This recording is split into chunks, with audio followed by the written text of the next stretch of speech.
vous avions convié à ce point de presse pour vous faire part des préoccupations de la collectivité Lébou de Tank regroupant les 3 villages de Ngor, Ouakam et de Yoff sur la situation actuelle de l'aéroport Léopold Sédar Senghor. Après la victoire du Sénégal à la Coupe d'Afrique des Nations, le président Macky Sall a encore fait des largesses sur les terres de l'aéroport dont la légitimité ne revient pas à l'État du Sénégal, mais au Lébou de Tank pour récompenser les lions du football tel qu'il avait procédé en 2015 avec les basketteuses. Le président de la République a donné à chaque membre de l'équipe et au staff un terrain de 200 mètres carrés, probablement sur le site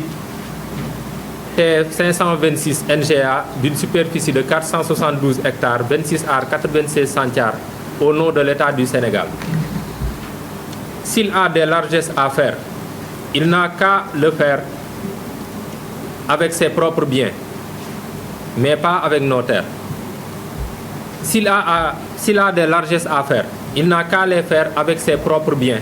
mais pas avec nos terres ancestrales, qui nous reviennent de droit par la préemption et légitimement par le sang. Le dit aéroport a été réquisitionné pour utilité publique et pour fait de guerre. Puisque cette condition a été levée, l'État du Sénégal doit rendre à César ce qui est à César. Nous avons besoin de restructurer nos communes et nous avons aussi besoin d'extension pour nos 3 villages. Sur ce, nous sommes d'avis que les joueurs doivent avoir la grandeur de restituer les terrains de 200 mètres carrés à Dakar, car quelqu'un qui peut gagner jusqu'à 100 millions de francs par semaine, sur ce, nous sommes d'avis que les joueurs doivent avoir la grandeur de restituer les terrains de 200 mètres carrés à Dakar, car quelqu'un qui peut gagner jusqu'à 100 millions de francs par semaine n'a rien à faire avec un terrain de 80 millions de francs sur des terres que réclame une population qui y prévaut des droits de propriété. Il ne faut pas qu'un groupe d'individus utilise ce sacre des footballeurs pour se sucrer sur leur dos. Aujourd'hui, les jeunes de Tank ont encore fédéré leurs forces pour faire face à l'État et particulièrement à ses services compétents, notamment la commission de contrôle des opérations domaniales. Nous ferons face. Nous ne lâcherons jamais ce combat qui continue contre le président Macky Sall, comme ce fut le cas contre Abdoulaye Wade, le père de tous nos maux concernant cette spéculation. Nous vous remercions de votre aimable attention. Donc waa ñu dem ci wolof bi. ñu ngi leen di nuyu, maa ngi tudd Mame Birane Mbengue di coordonnateur bu collectif des jeunes de Tank bu Ngor, Wakam ak Yoff. ànd ak samay naataango ñu ñëw def point de presse pour jàkkaarloo ak yéen ngir mën a wax ak yéen ci problème mu aéroport Dakar bii nga xam ne moom moo fi nekk, nga xam ne problème yi fi am yépp Macky Sall moo ñu ko teg président te dekkiwaat ci jamono yi nga xam ne équipe bu football bi dañu jël coupe bi ñu jëlee coupe bi ñëw mu jox leen terrain bu 200 mètres carrés kenn ku ci nekk ci suufu aéroport bi nga xam ne jàpp nañ ne État du Sénégal moomu ko, waaye ñun lébu yi ñun ñoo ko maam, suñuy maam ñun la ko fi bàyyiloon. Ginnaaw ba ñoo ko moom te réquisition moo taxoon ñu jël ko pour fait de guerre, kon war nañ ñu ko mën a delloo bu fekkante ne condition boobu noonu nekkatu fi. Président de la République nag li mu def mooy jël terrain bu 200 mètres carrés jox ko Lions yi bi ñu jëlee coupe bi ci suñu suufu maam. Moom dañuy wax ne bu fekkente ne day maye na maye lu mu moom. Président de la République Macky Sall bu fekkente ne day maye na maye lu mu moom,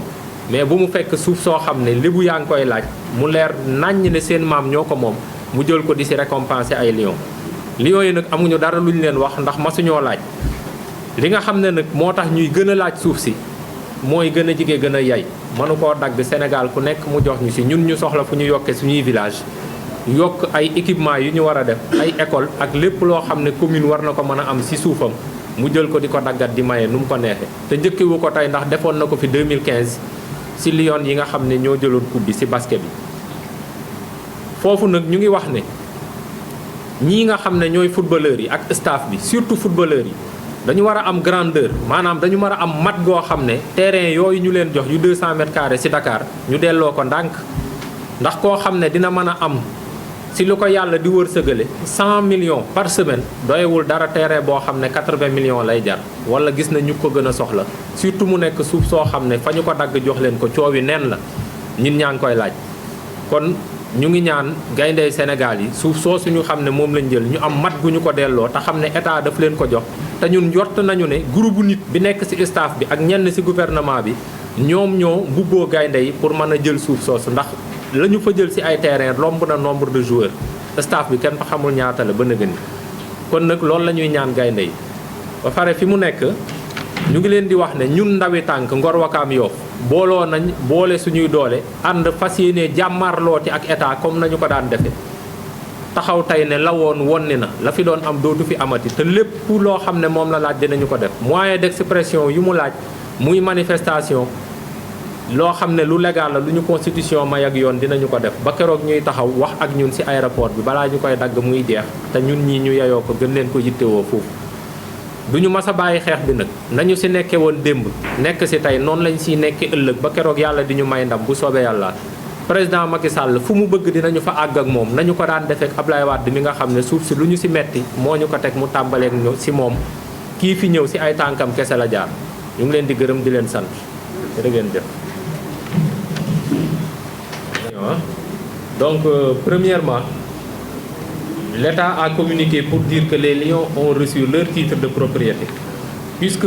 les terres sont larges à Dakar et qu'il y a des morcellements par-ci et par-là. Nous avions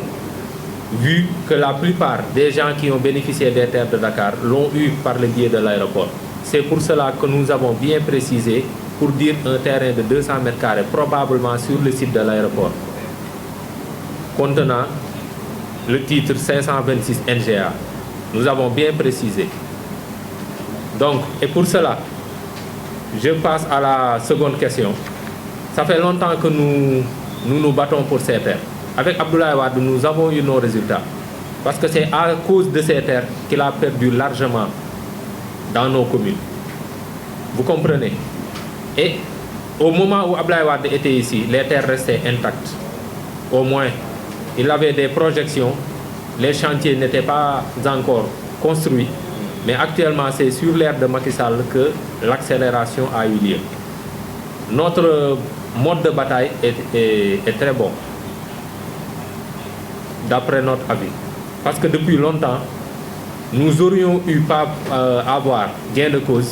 mais il en est qu'il y a beaucoup de problèmes et de facteurs liés à des problèmes étatiques. Parce que ceux qui font les morcellements le font sans nous consulter et ils utilisent les forces de l'ordre pour barricader l'aéroport. Donc, on ne peut pas empêcher la progression du combat, mais nous ne cesserons jamais d'alerter, de réagir. Parfois, il y a un bras de fer, parfois les choses s'arrêtent, parfois les choses s'accélèrent. Mais actuellement, nous avons besoin que l'État nous entende et nous allons nous manifester très prochainement de la façon dont nous faisions ça depuis 2014, 2015 et 2017. Je ne sais pas si... waaw ñu ngi rafetlu sa laaj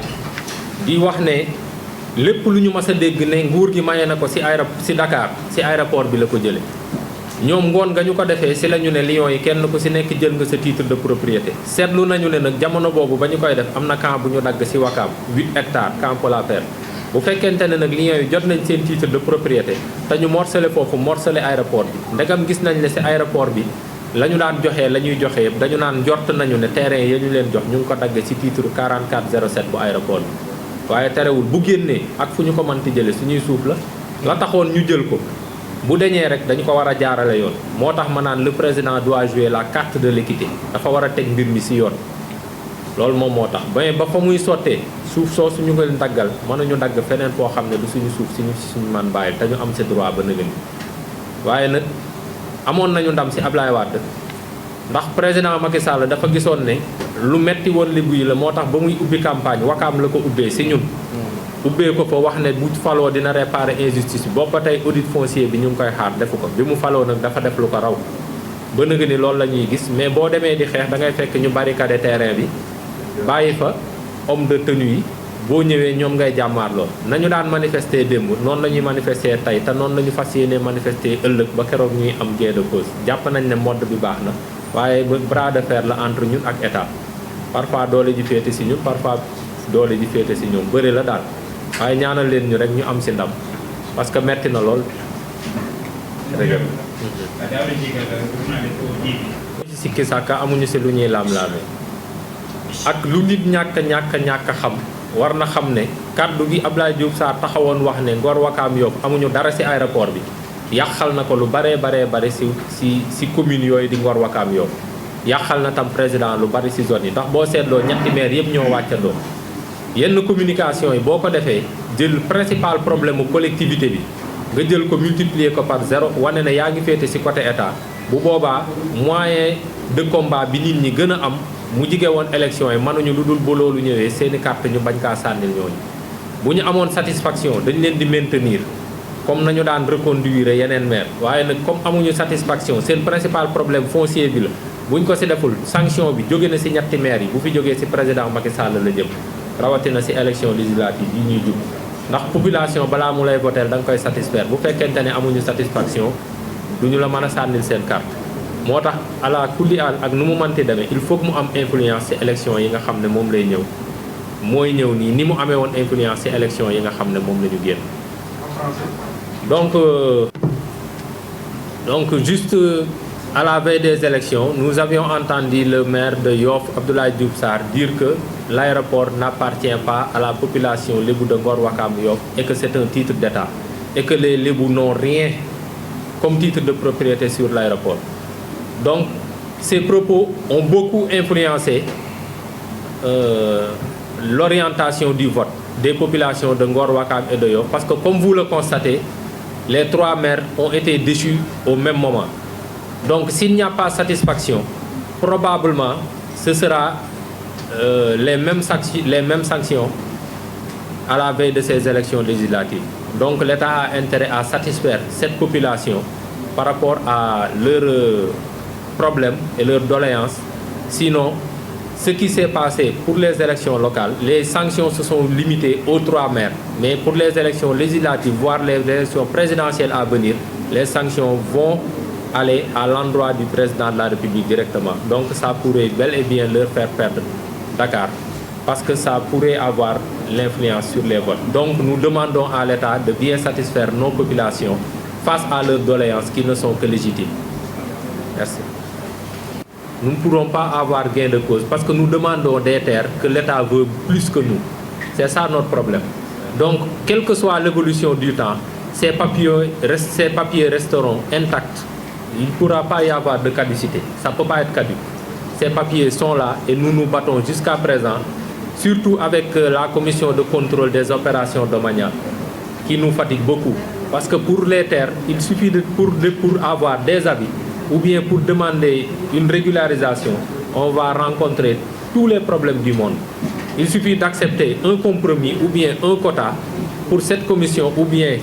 pour certains services de l'État pour que vos terres puissent être régularisées rapidement. Ça, nous ne l'accepterons pas parce que ce sont nos terres. On n'a qu'à nous rendre l'intégralité de ce que nous avions donné. Bon, li ñuy wax foofu yor nañ kii mooy waxuñu leen sax ne leen nguur gi ñu ngi téye suñuy suuf ameel ñu ay suuf waaye ginnaaw suuf seet ameel nañ ñu milliards yu baree mu nga trésor loo xam ne bu ñu ko toppee dañ ñu ko war a fay bari na suuf suñ fi jël yoo xam ne amul réquisition amul expropriation ñëw rek wërale mais loolu jafe-jafe yi ñu ci am ba suuf si mënuñu koo jot